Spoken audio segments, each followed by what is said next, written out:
1월 9일 목요일 새벽 예배 오신 모든 분들, 또 영상으로 함께 예배 드리시는 모든 분들 너무나도 환영하고 또 축복드립니다. 이 시간 또 주님께서 저희들 새벽에 깨워주시고 또 주님 전 앞에까지 인도해 주셨사오니 우리가 이 시간을 마음을 다해 정성을 다하여 깨워 주님께 온전히 올려드리는 귀한 첫 시간 되기를 소원합니다. 이 시간 찬송가 438장 내 영혼이 은총 입어, 찬송가 438장 내 영혼이 은총 입어 함께 찬송 드리도록 하겠습니다. 내 영혼이 은총 입어 중한 죄짐 벗고 보니 슬픔 많은 이 세상도 천국으로 화하도다. 할렐루야 찬양하세. 내 모든 죄 사함 받고 주 예수와 동행하니 그 어디나 하늘나라 주의 얼굴 뵙기 전에 멀리 뵈던 하늘나라 내 맘속에 이루어지니 날로 날로 가깝도다. 할렐루야 찬양하세. 내 모든 죄 사함 받고 주 예수와 동행하니 그 어디나 하늘나라 높은 산이 거친 들이 초막이나 궁궐이나 내 주 예수 모신 곳이 그 어디나 하늘나라 할렐루야 찬양하세. 내 모든 죄 사함 받고 주 예수와 동행하니 그 어디나 하늘나라. 아멘. 찬송가 254장 내 주의 보혈은, 찬송가 254장 내 주의 보혈은 또 함께 찬송 드리도록 하겠습니다. 내 주의 보혈은 정하고 정하다. 내 죄를 정케 하신 주 나로라 하신다. 내가 주께로 지금 가오니 십자가의 보혈로 날 씻어 주소서. 약하고 추해도 주께로 나가면 힘 주시고 내 추함을 곧 씻어 주시네. 내가 주께로 지금 가오니 십자가의 보혈로 날 씻어 주소서. 나로라 하심은 온전한 믿음과 또 사랑함과 평안함 다 주려 함이라. 내가 주께로 지금 가오니 십자가의 보혈로 날 날 씻어주소서. 큰 죄인 복받아 살 길을 얻었네. 한없이 넓고 큰 은혜 베풀어 주소서. 내가 주께로 지금 가오니 십자가의 보혈로 날 씻어 주소서. 그 피가 맘속에 큰 증거 됩니다. 내 기도 소리 들으사 다 허락하소서. 내가 주께로 지금 가오니 십자가의 보혈로 날 씻어 주소서. 아멘. 다 같이 기도 드리도록 하겠습니다.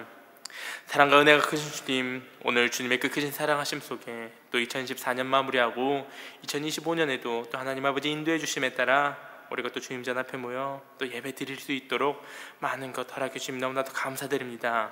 주님의 은혜로 2024년 살아간 것처럼 보내주신 2025년 또한 오직 주님의 은혜를 통하여 우리가 살아가기를 소원하오니 주님, 우리가 이렇게 찬양과 예배로 주님께 영광 높여 드릴 때에 주님, 우리가 그 영광 자리에 함께하게 하여 주시옵고, 이 예배를 통하여, 이 찬양을 통하여, 이 기도를 통하여 우리가 온전히 주님께 우리의 삶을 올려드리는 그런 귀한 시간이 되게 하여 주시옵소서.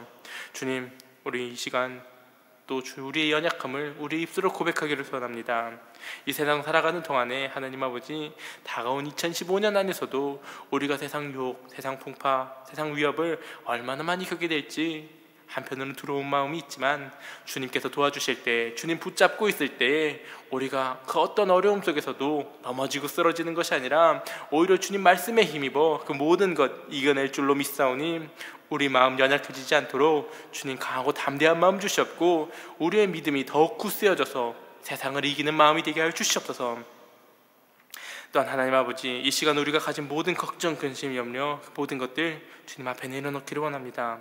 개인적인 문제, 가정의 문제, 사업의 문제, 직장의 문제, 저희들 눈물로 기도하는 그 모든 제목들 우리가 온전히 이 십자가 앞에 무릎 꿇고 다 내려놓사오니 주님께서 맡아 주관하여 주시옵고 응답하여 주시옵소서.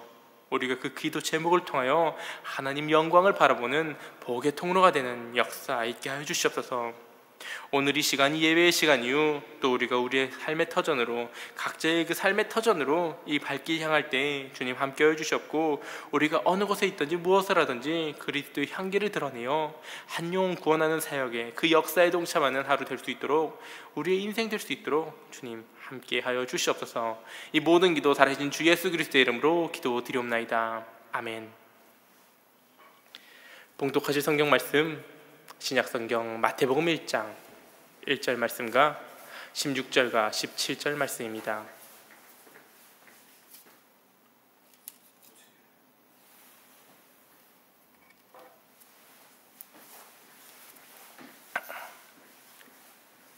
봉독하실 성경 말씀, 신약성경 마태복음 1장 1절과 16절과 17절 말씀입니다. 신약성경 1면에 있습니다. 봉독하겠습니다. 아브라함과 다윗의 자손 예수 그리스도의 계보라. 야곱은 마리아의 남편 요셉을 낳았으니 마리아에게서 그리스도라 칭하는 예수가 나시니라. 그런즉 모든 대수가 아브라함부터 다윗까지 14대요, 다윗부터 바벨론으로 사로잡혀 갈 때까지 14대요, 바로 바벨론으로 사로잡혀 간 후부터 그리스도까지 14대더라. 아멘. 오늘 본 말씀은 족보에 관한 말씀입니다. 우리가 성경을 읽다 보면은 이러한 말씀, 족보에 관한 말씀을 종종 만나게 됩니다. 그런데 이 족보를 읽는 것은 다른 성경 말씀을 읽는 것만큼 흥미롭지는 않습니다. 무엇인가 특별한 이야기가 있는 것도 아니고 그 이름들마저도 우리에겐 익숙하지 않은 이름들이 많다 보니 눈에 잘 들어오지도 않고 그러다 보니 눈으로만 대충 훑고 넘어가기도 합니다. 저도 작년 화미교회에서 진행했던 성경 일독하기에서 이 족보가 나오는 부분에서는 읽기는 읽었는데 뭐라고 대답해야 될지, 뭐라고 코멘트를 달아야 될지 딱히 떠오르는 것이 없어서 그냥 읽기만 하려고 했던 기억이 있습니다. 이처럼 사실 어떻게 보면은 가장 읽기 쉽지 않은 영역에 포함될 수 있는 이 족보가, 이 마태복음의 저자 마태가 예수님의 족보로 이 마태복음을 시작한 것은 이 족보가 너무나도 중요한 뜻을 품고 있기 때문이었습니다. 우리가 성경을 볼 때 염두에 두어야 할 것은 성경이 원래 누구를 대상으로 기록되었는가 하는 것입니다. 그래서 우리가 먼저 기억해야 할 것은 이 저자 마태는 21세기를 살아가고 있는 우리들을 위해서가 아니라 먼저 1차적으로는 1세기 유대인들을 위해서 이 성경을 기록했다는 것입니다. 유대인인 마태는 자신과 같은 유대인들을 대상으로 이 성경 말씀을 썼습니다. 특별히 그는 예수님이 하나님께서 아브라함과 다윗에게 약속하신 그 모든 약속을 성취하신 메시아라는 사실을 밝히기를 원했습니다. 그래서 마태복음에 많은 구약 성경이 인용되고 그것이 이루어졌다는 말이 계속해서 반복이 됩니다. 이 모든 일이 된 것은 주께서 선지자로 하신 말씀을 이루려 하심이니 와 같은 말씀처럼 마태복음 전체에서 이것이 계속해서 반복되고 있다는 것입니다. 오늘 본문 말씀인 족보도 그렇습니다. 1절 말씀입니다. 아브라함과 다윗의 자손 예수 그리스도의 계보라. 마태는 예수 그리스도가 하나님께서 아브라함과 다윗에게 약속하신 바로 그 메시아라는 사실을 족보를 통해 증명을 합니다. 이스라엘 백성들이 그토록 염원하며 기다렸던 그 왕이 예수님임을 증명하며 왕이신 예수님을 위해 그분의 족보와 행적들을 기록한 것입니다. 지금을 살아가고 있는 저와 성도님들에게는 이 족보가 조금 따분하고 재미없어 보일 수 있지만 그 당시 독자들인 유대인들에게는 이것이 굉장히 흥미로운 내용이었습니다. 또한 마태의 족보 이야기에는 특이한 점이 하나 더 있습니다. 같은 마태복음 1장 3절에서는 유다는 다말에게서 베레스와 세라를 낳고 라고 말씀하고 있으며 5절에서는 살몬은 라합에게서 보아스를 낳고 보아스는 롯에게서 오벳을 낳고 마지막으로 6절에서는 이새는 다윗 왕을 낳으니라 다윗은 우리아의 아내에게서 솔로몬을 낳고 라고 기록이 되어 있습니다. 이 말씀들 속에서 나오는 4명의 여성들을 우리가 발견을 할 수가 있는데 다말과 라합, 룻과 그리고 우리의 아내 이렇게 4명의 여자들이 등장하는 것을 볼 수 있습니다. 그런데 이것에서 있어 특이한 점은 그 당시 왕의 족보를 이야기할 때 이렇게 여자가 나오는 것은 그 자체가 굉장히 특이한 일이었다는 것입니다. 요즘 날에는 여성들 가운데서도 사장님도 나오고 총장님도 나오고 대통령도 나오고 하지만 그때는 그런 시대가 아니었습니다. 그 당시에는 사실 사람을 셀 때 여자는 세지도 않았던 그런 시절이었습니다. 당시 유대인들만 그렇게 생각한 것이 아니었습니다.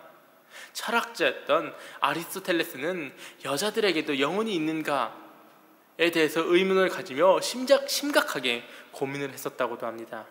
그 당시 그 고대 사회에서는 여자에 대해 다들 그렇게 생각을 했다는 것입니다. 그런 면에서 볼 때 마태가 족보에 여자를 기록해둔 것은 굉장히 특이한 점이라고 할 수 있습니다. 나아가 이 특별히 4명의 여자가 나오는 것은 더욱 큰 특이점이라고 할 수 있습니다. 일단 이 4명은 유대인이 아니었을 것입니다. 라합과 룻, 이 2사람은 확실히 유대인이 아니고 다말과 우리의 아내도 유대인이 아닐 가능성이 크다고 합니다. 혈통과 가문을 중요하게 생각하는 유대인들에게 유대인이 아닌 사람이 있다는 것은 단순히 여성이 나온다는 것보다 더 큰 문제가 되는 일입니다. 왕의 가문을 이야기하면서 왕의 혈족에 유대인이 아닌 이방인을 집어넣고 있는 것입니다. 더구나 그것으로 끝이 아닙니다. 성경에서 이 여자들의 기록을 보면 더욱 난감할 수밖에 없습니다. 다말은 유다의 며느리입니다. 그녀는 자식이 없는 상태에서 남편이 죽어버리자 자식을 얻기 위해 몸을 파는 여자를 변장하고 시아버지와 잠자리를 같이 합니다. 라합은 어떻습니까? 가나안의 여인 여리고의 라합은 변장한 정도가 아니라 원래 몸을 파는 여자였습니다. 룻은 어떻습니까? 모압 여자입니다. 가난한 과부였고 늙은 보아스와 결혼한 가련한 여자입니다. 그런데 그 중에서도 네 번째 여자가 굉장히 특이합니다. 마태는 이 여자에 대해서 말하면서 이름조차도 쓰지 않습니다. 그냥 우리아의 아내라고 말합니다. 마태가 여인의 이름을 몰라서 그런 것이 아니라 일부러 우리아의 아내라고 기록하면서 그녀와 다윗 사회에 있었던 수치스러운 사건을 독자들로 하여금 떠올리게 만든 것입니다. 마지막 여인 바세바는 원래 다윗의 충성스러운 신복 우리아의 아내였습니다. 그런데 어마어마한 스캔들이 벌어집니다. 간음과 범죄 은닉, 살인교사, 사건 은폐, 이 모든 일이 벌어졌습니다. 할 수만 있다면 어떻게 해서라도 지우고 싶은, 감추고 싶은 뼈아픈 과거가 있는 스캔들입니다. 그런데 마태는 오히려 그 일을 의도적으로 생각나게 하면서 예수님의 족보의 치부를 드러내고 있는 것입니다. 마태는 여자들을 빼고 남자만으로도 얼마든지 족보를 써내려갈 수 있었을 것입니다. 하지만 그렇게 하지 않고 일부러 이 4명의 여인들을 골라서 마태복음에 기록을 했습니다. 이러한 이유를 이해하기 위해서는 마태라는 이 사람을 우리가 생각해 볼 필요가 있습니다. 마태는 예수님의 12제자 중 한 사람입니다.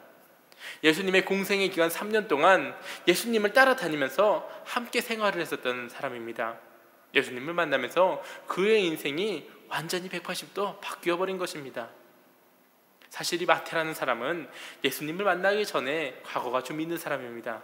마태는 세리였습니다. 세금을 걷는 관리인 세리였습니다. 그래서 당시의 세리는 이스라엘이 혐오하는 대상 중 하나였습니다. 왜냐하면 세리는 이스라엘을 지배했던 로마를 위해서 일하는 사람이었고 로마의 이익을 위해 온갖 세금을 동족에게 물리며 짐을 지웠던 사람입니다. 이스라엘에게 한 푼이라도 더 걷어서 로마에게 갖다 주고 그런 과정에서 많은 것들을 자기 주머니에도 넣었던 그런 사람들이 바로 세리였습니다. 그러니까 이스라엘 백성들이 이 세리를 미워하고 멸시하는 것은 당연한 일이었습니다. 로마는 이 사실을 알았지만 세금을 더 걷기 위해서 이들의 부정을 눈감아 주기까지 했습니다. 한마디로 세리는 국가에서 허락을 받은 도둑인데다가 동족의 피를 빨아먹는 탐관오리인데다가 민족의 돈을 다른 나라에게 갖다 바치는 매국노이기도까지 했다라는 것입니다. 그래서 모든 사람들이, 모든 유대인들이 세리를 죄인이라고 생각했고 세리 자신도 그렇게 생각을 했습니다. 하나님으로부터 멀리 떨어져 있는 인간, 구원받을 수 없는 구제불능의 인간, 사람들이 고개를 돌리며 거절을 하는 그런 인간, 바로 그런 인간이 세리였고 바로 그런 사람이 마태였습니다. 그런데 그런 마태에게 어느 날 놀라운 일이 일어납니다. 예수님께서 마태를 찾아온 것입니다. 그리고 그분은 마태에게 나를 따라오라고 말씀을 하십니다. 마태복음 9장 9절 말씀입니다. 예수께서 그곳을 떠나 지나가시다가 마태라는 사람이 세관에 앉아 있는 것을 보시고 이르시되 나를 따르라 하시니 일어나 따르니라. 이때 마태는 정말 놀랐을 것입니다. 자신의 길을 의심할 수밖에 없는 그런 말이 들려온 것입니다. 거룩한 하나님의 사람이 자기 같은 죄인을 부르신 것입니다. 마태는 즉시 자리에서 일어나서 예수님을 따릅니다. 마태의 인생이 완전히 변화되는 순간입니다. 이후 마태는 너무너무 기뻐서 자기 집으로 예수님을 초대를 합니다. 예수님께서는 그 초대에 응하셔서 마태의 집에 가셨고 그리고 그 집에는 많은 세리와 죄인들이 모여들었습니다. 그리하여 수많은 사람들이 함께 먹고 마시는 즐거운 파티가 시작이 됩니다. 예수님은 사람들의 죄에는 동참하지 않으면서도 그들과 함께 하시며 그들과 어울릴 수 있는 그런 분이셨습니다. 그런데 모두가 이 파티를 즐거워하며 기뻐한 것은 아니었습니다. 바리새인들은 그 당시 율법을 너무나도 중요하게 생각하고 그것만을 따져들었던 바리새인들은 이 장면을 보고 화가 나서 믿을 수 없다는 표정으로 예수님과 제자들을 따져들었습니다.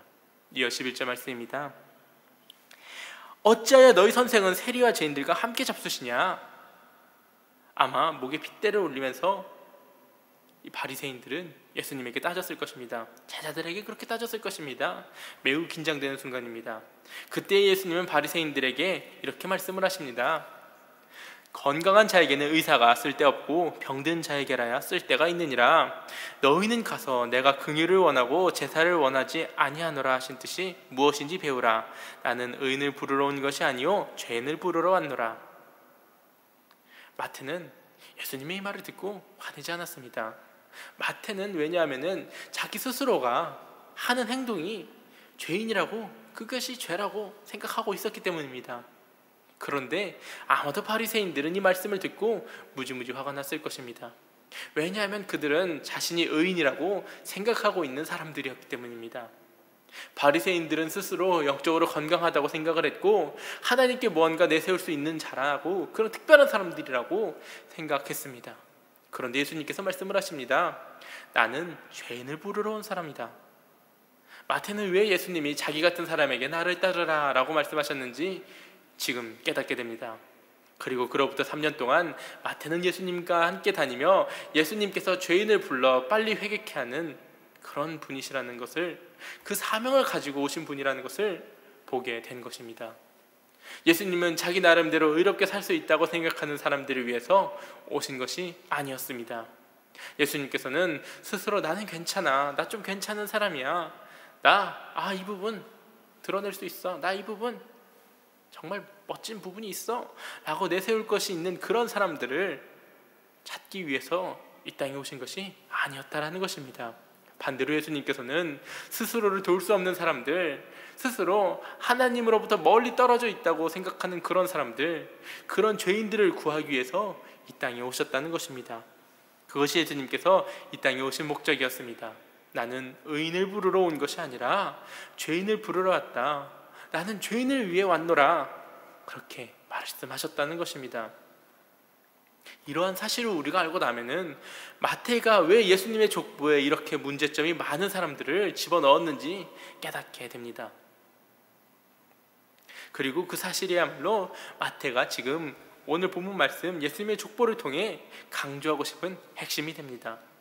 왜냐하면 예수님은 그와 같은 죄인들을 구원하시려고 그들에게 은혜를 베푸시기 위해 이 땅에 오셨기 때문입니다. 그러므로 이 족보가 우리에게 가르쳐주는 메시지는 분명합니다. 사실 마태가 기록한 예수님의 족보 안에 그 4명의 여자뿐만이 아니라 아브라함부터 시작해서 마리아의 남편 요셉까지 그 누구도 메시아의 족보에 낄 만한 자격이 되는 사람은 사실 한 명도 없습니다. 어느 누구도 자기의 힘으로 하나님께 갈 수 있는 사람은 없다는 것입니다. 아무도 없습니다. 그런데 하나님은 이런 자격 없는 자들을 위해서 사람들의 허물과 죄악들, 그 모든 수치와 더러움과 상관없이 그럼에도 불구하고 약속하신 대로 예수님을 이 땅에 보내셔서 세상을 구원하시려는 그 계획을 이루셨다는 것입니다. 그래서 이것이 우리가 은혜라고 부르는 것입니다. 이 모든 것이 하나님의 은혜입니다. 하지만 사람들에게는 이러한 은혜가 익숙하지 않습니다.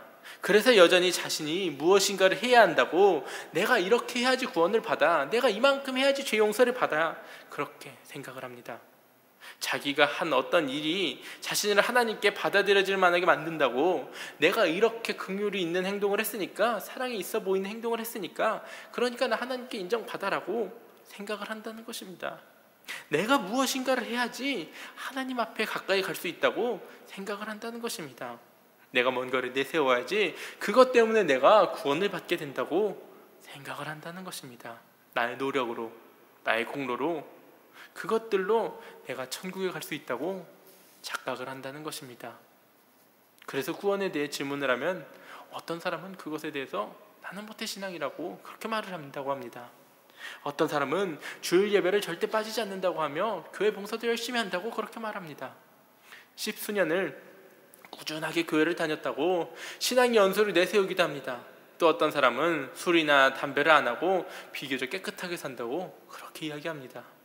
그러나 구원에 대한 질문은 우리가 무엇을 했느냐에 대한 질문이 아닙니다. 교회에 나와서 예배를 드리고 물질을 드리고 봉사함으로써 섬기는 것, 세상에서 도덕적인 삶을 살고 선을행하는 것, 물론 다 좋은 일입니다. 나쁜 것이 아닙니다. 하지만 우리가 이것에 대해서 오해하지 말아야 할 것은 그런 것들이 우리를 보다 나은 사람으로 만들 수는 없다는 것입니다. 그러한 노력으로 우리가 하나님께서 보시기에 받으실 만한 그런 사람이 되는 것이, 그런 조건이 되는 것이 아니라는 것입니다. 예수님이 이 땅에 오셔서 그러한 사람들의 잘못된 생각을, 그릇된 생각들을 바꾸어 놓으셨습니다. 내가 뭔가 좋은 일을 해야지 하나님께 갈 수 있다고 생각을 했는데 그런 것이 아니라는 것을 예수님을 통해서 분명히 가르쳐 주신 것입니다. 우리가 믿고 있는 이 기독교라는 것은 우리가 무엇을 했는가에 대한 것이 아닙니다. 기독교는 하나님께서 우리를 위해 무엇을 하셨는가에 대해 이야기하고 있는 것입니다. 내가 할 수 없는 것을 하나님께서 하셨다라는 것을 이야기하고 있는 것입니다. 그래서 은혜입니다. 우리가 절대로 할 수 없었던 그 일을 예수님께서 대신해 주셨습니다. 예수님께서 친히 이 땅에 오셔서 하나님께 갈 수 있는 길을 열어주셨습니다. 예수님께서는 아무것도 내세울 것이 없는 사람들에게 다가가셔서 사람의 어떠함이 아니라, 자신의 노력이 아니라 예수 그리스도만을 힘입어서 하나님께 나아갈 수 있음을 보여주신 것입니다. 이것이 너무나도 중요한 것입니다. 우리의 구원은, 우리가 그토록 찾고 구하는 그 구원은, 우리의 영원한 생명은 내가 무엇을 했는가에 달려있는 것이 아니라는 것입니다. 그것은 내가 무엇을 했는가가 아니라 하나님께서 나를 위해서, 우리를 위해서 무엇을 하셨는가에 달려있는 것입니다. 그러므로 우리는 우리의 어떠한 선행도 우리를 하나님께로 가게 하지 못하며, 그뿐만이 아니라 그 반대로 우리의 어떠한 죄도 우리를 하나님으로부터 막지 못한다는 사실을 분명히 기억해야만 합니다. 중요한 것은 하나님께서 예수 그리스도 안에서 나를 위해 하신 일입니다. 하나님이 우리를 사랑하셔서 우리를 위해서 그 아들 예수님을 보내주셨고, 그 예수님이 우리를 대신해서 십자가에 못 박혀 죽으셨습니다. 우리를 위해서 대신 그 일을 하셨습니다. 그것이 중요한 것입니다. 우리가 하나님과 함께하기를 원하고 구원받기를 원한다면, 그렇다면 자기의 종교적 배경이나 노력이나 내 생각을 먼저 우리는 내려놓을 수 있어야만 합니다.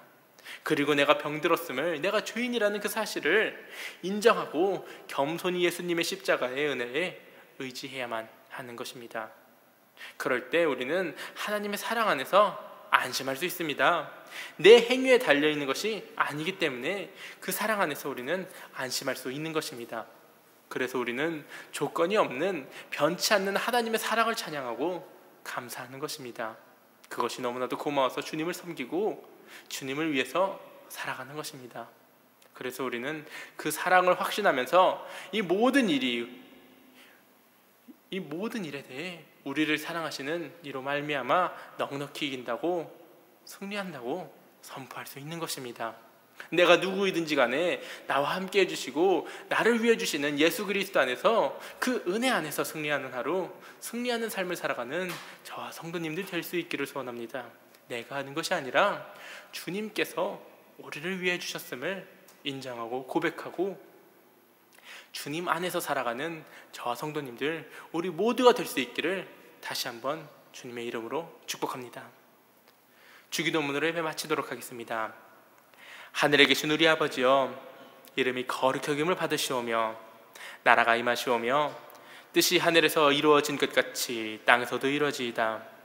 오늘날 우리에게 일용할 양식을 주옵시고 우리가 우리에게 죄 지은 자를 사하여 준 것 같이 우리의 죄를 사하여 주옵시고 우리를 시험에 들게 하지 마옵시며 다만 악에서 구하옵소서. 대개 나라와 권세와 영광이 아버지께 영원히 있사옵나이다. 아멘.